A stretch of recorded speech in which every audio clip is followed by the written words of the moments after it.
അസ്സലാമു അലൈക്കും വറഹ്മത്തുള്ളാഹി.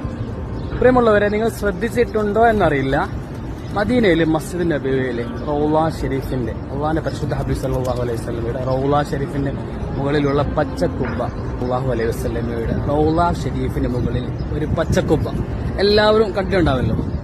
അതിൽ ശ്രദ്ധിക്കാത്തവരുണ്ടാവും, ശ്രദ്ധിച്ചവരുണ്ടാവും. അതിൽ നമുക്ക് കാണാം പച്ചക്കുബ്ബന്റെ മുകളിൽ ഒരു മുയച്ചു നിൽക്കുന്ന മാതിരി, അല്ലെങ്കിൽ ഒരു പീസ് എടുത്തിട്ട് പിന്നീട് അവിടെ ഫിക്സ് ചെയ്ത മാതിരിയൊക്കെ തോന്നുന്ന ഒരു രൂപത്തിൽ ഒരു മുയ മാതിരി കാണാം നമുക്ക്, ഒരു ചങ്കലോണ്ട് കെട്ടിയിട്ട്. അതിന്റെ ചരിത്രം ഞാൻ പറഞ്ഞുതരാം.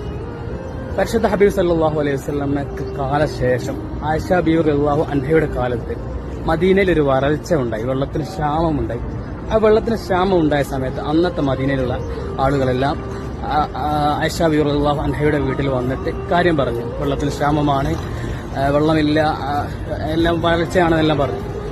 അങ്ങനെ ആയിഷ ബീവി റളിയല്ലാഹു അൻഹ അന്ന് സല്ലല്ലാഹു അലൈഹി വസല്ലമയുടെ കബറിന്റെയും ആകാശത്തിനും ഇടയിൽ ഒരു മറവ് ഉണ്ടാവാൻ പാടില്ല എന്നതിൽ സല്ലല്ലാഹു അലൈഹി വസല്ലം റൗളന്റെ മുകളിലുള്ള ആ ഒരു ഭാഗം എടുത്ത് ഒഴിവാക്കി.